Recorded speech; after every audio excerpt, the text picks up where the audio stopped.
I think I might have a fucking problem. Pushing out a rolling marijuana. Thinking about getting more to the bank, but they won't let me in cause I smell like dank. I think I might have a motherfucking problem. Get it. I think I might have a motherfucking problem. Madden world, what it be like? It's your boy Fo, and bro, we are back on that Madden 19, and in today's video we're going to be taking a look at part 3 of our single back double scheme, and we got something good in this video for you.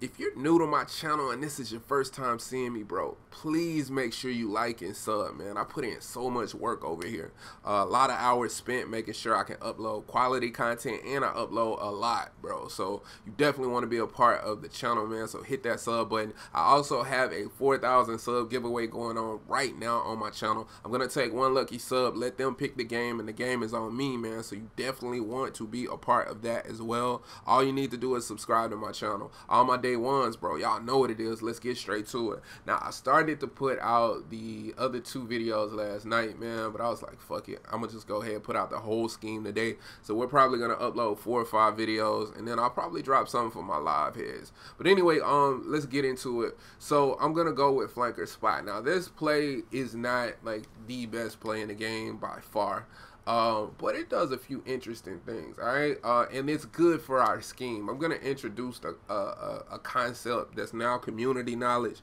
so we're going to talk about that. But first of all, let's just get into the very most vanilla setup so we can get it out of the way. The most vanilla way to run this is streak circle and then drag triangle.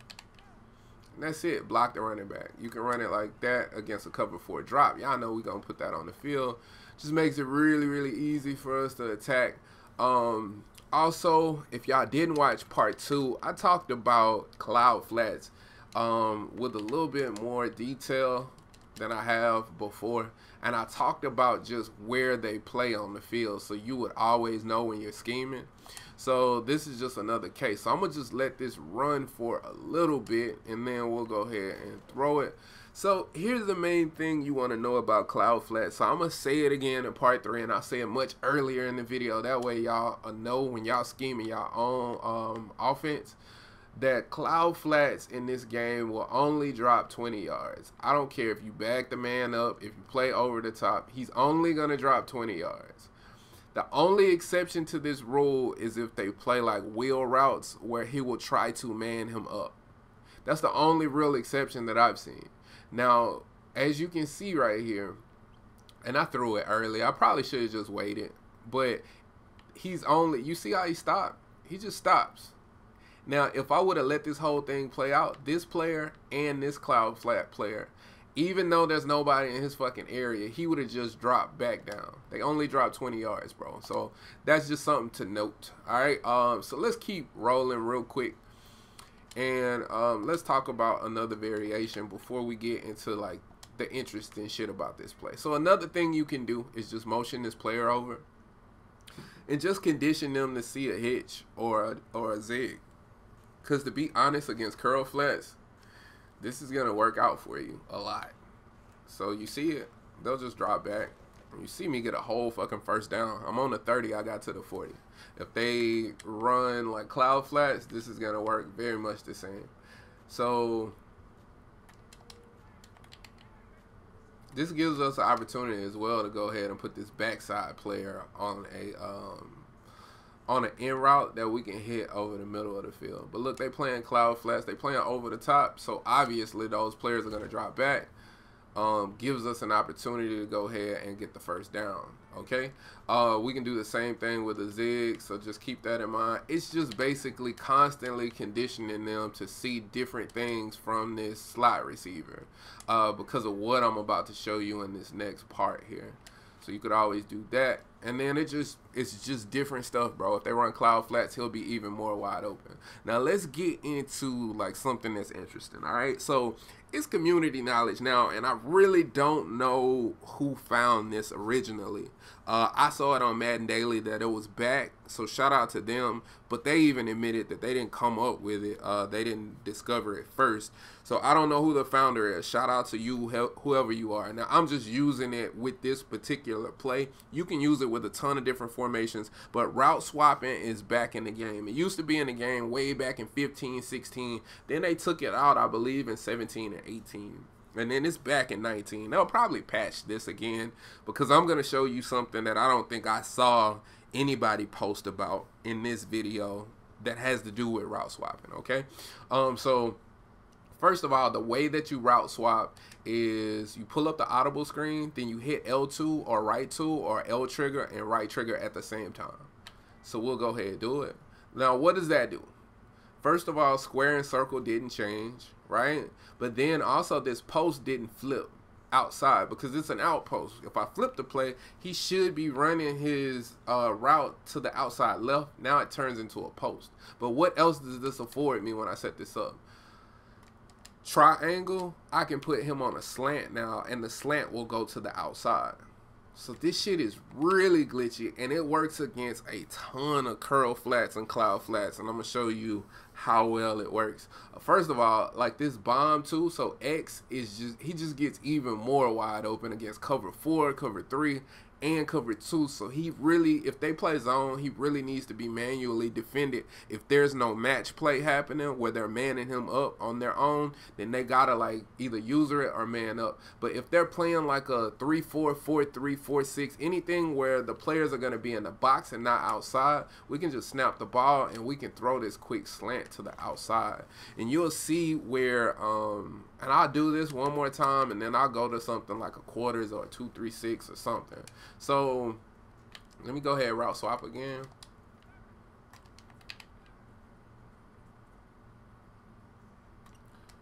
But you see they're in a cloud flat now. We'll even try to play outside coverage. Okay, so we'll play outside coverage, and then we'll snap the ball. And as you can see, it's just still gonna get open. To kind of make matters worse on top of this is that post route is just better. The in post is better than the outpost to me.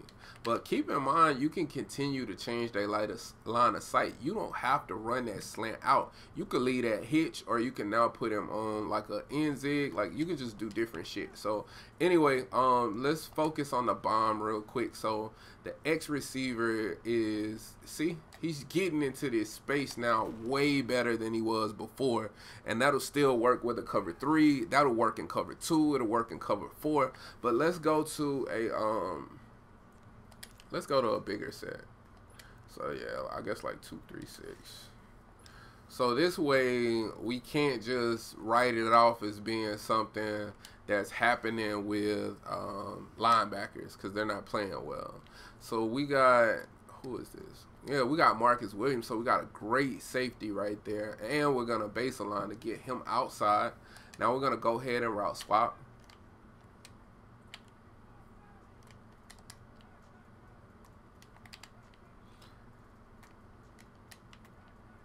Now, if you have time after you streak and put him on the slant and block the running back, if you got time, go ahead and put this player on the end. That'll give you somebody to hit coming across the middle of the field. If they play hard flats and try to manually guard and try to make a lot of adjustments, if they read you, you shouldn't be running this shit over and over again anyway. But I shouldn't have to tell y'all that. Anyway,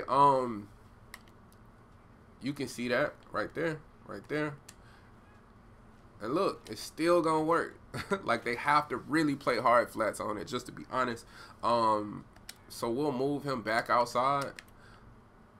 We'll put him in a cloud now. And I just want to show y'all that this is still like working, even with the player being outside. Now they really have to move him. They gotta manually move him outside. So we're gonna run it again. And you can see it's still gonna get open. They have to go move the player. And the thing that makes that just interesting is say they go move this player outside wide to take that away. That couple of things. First of all, in part 1, I showed y'all I have a HB dive, halfback trap, zone weak. I got an HB stretch. Take a fucking player out of the box. That's what I want you to do, because I'm just going to run the football now. like with an 0-1 trap or HB dive, because you took a player out of the box. But then not only that, that's the reason why I really was showing you guys about the zig and the hitch, because once they start moving the player outside, trying to take something like that away, we're definitely going to be able to abuse them otherwise. Then also keep in mind, like something like PA draw shot, if they universally play hard flats, you don't want to universally play hard flats, because I got other plays that just destroys them if they play hard flats. So anyway, coming back, you see they move the player outside now. We'll get off of this player. So, but you can see they move the player outside. I still am going to be able to throw outside if I want. So it's just going to be something we can do. Also, keep in mind that I can still, you see they drop back, I can still throw the hitch if I want to. It's not fucking up anything. And if I had this player in the end, he was just going to come right here in the middle. I could dump this off too. So let's go to cover 2 real quick. And looking at cover 2, cover 2 is pretty easy to beat. You could run it the vanilla way and throw it on the corner. Just to be honest, you could just run it like that if you want. That beats cover 2. Just because of the cloud flat. Look at the cloud flats. Same exact shit I talked about before. So they're just going to only go 20 yards, and it's going to do that. But then also, and we'll go ahead and route swap. But we'll call cover 2. But you can see same shit.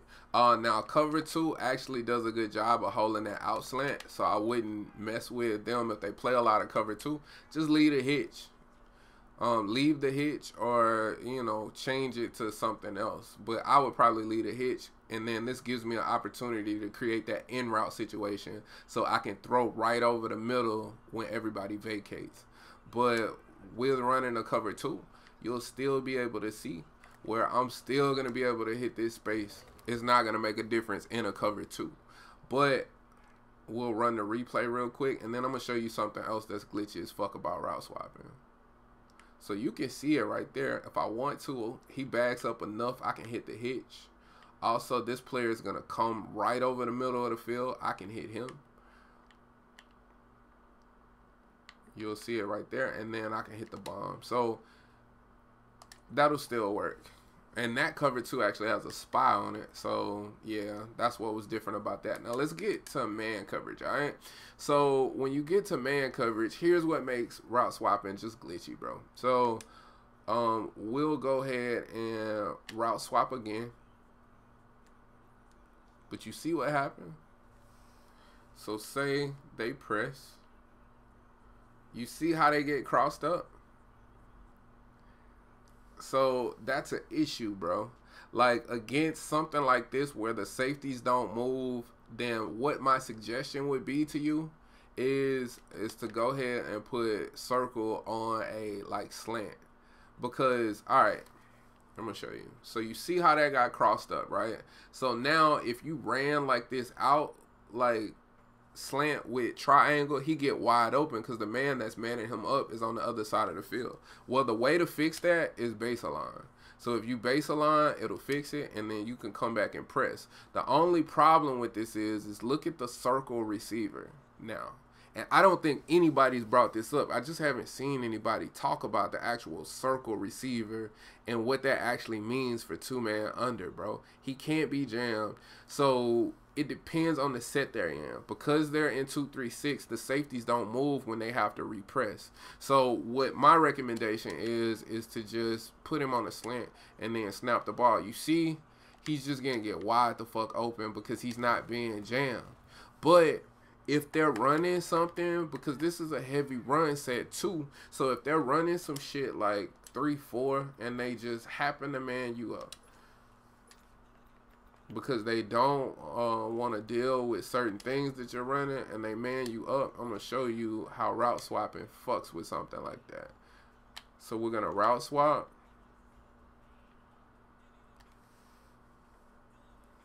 And then you can see it already. Look how everybody got crossed up. They'll base align to fix it, and then they'll come back down. But look at the safeties now.